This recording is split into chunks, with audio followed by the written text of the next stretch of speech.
من الأطباق الجانبية اللي نحتاجوها في رمضان هو رولي الدجاج بطاجين الجلبان. يجي فريمون بزاف ساهل وبزاف بنين.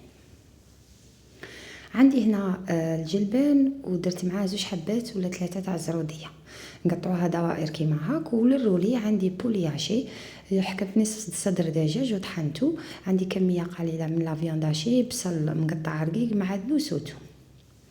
هذيك لاكركاس اللي قلعتها من نصف صدر دجاج قليت بها هنايا باش ندير الجلبان تاعي.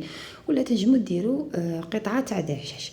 درت كل شيء مع بعض، الزروديه، الجلبان، البصل، ندير مغرف كركم، ندير زيت ومغرف دهان،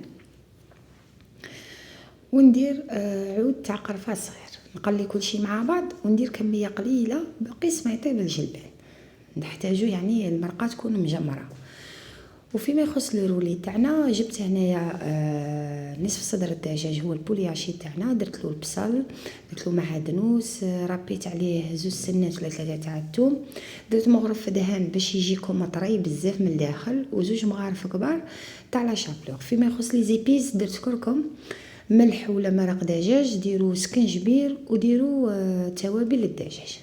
غادي نخدم كل شيء مع بعض. تنجموا ديروا حبه بيض في لافارس بنفس الطريقه اللي خدمت بها البولياشي. غادي نخدموا هذيك لا فيانداشي تاعنا. ولا ما بغيتوش ديروا جوست الفرomاج.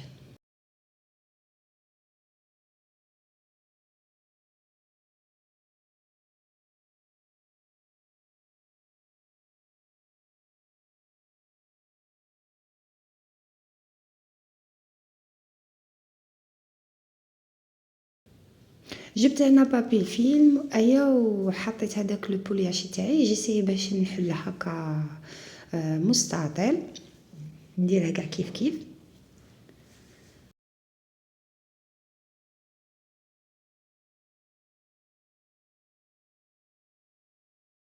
وبنفس الطريقه نخدم لا فيانداشي تاعي هكا بيجيكم ساهل باه تحطوه فوق يعني البولياشي تاعنا. فوالا نحطها بهذه الطريقه. ايا من بعد نجيبو هنا، انا درت جبن طاري ولا جبن مثلثات ولا اللي عندكم ولا ما تكتروش، وزدت شويه فرomاج غابي، جيست ما تكتروش باش ما يخرج لكمش من لافارس كي يذوب. ونروليه بهذه الطريقه.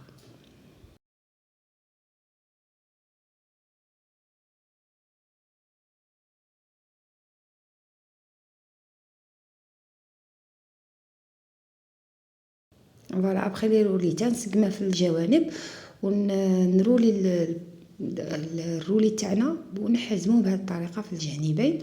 ومن بعد نزيدها بابي الومنيوم. هنا اللي تبغي تفوره، انا كنت باغي نفورو مي ما جاني شويه كبير على الكسكاس، ايا درته في البلا وفوغ.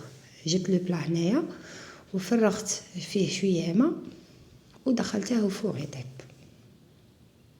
فوالا هنا ابخي ليطاب نقلعه. تبغوا تحمروه في الفور ولا تبغوا ديروه باني وتقلوه ولا تقلوه ديريكت.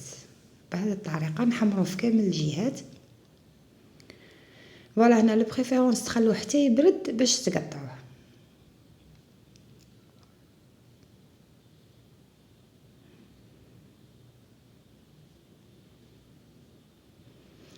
اي فوالا لو رولي تاعنا مع طاجين الجلبان، طبق جانبي بزاف شباب، يوالم باه نديروه في رمضان. وتوجور تبحر لنا في رمضان شنو نديرو شنو ما نديروش. جيسبر لا فيديو تاع اليوم تكون عجبتكم. على بروشين.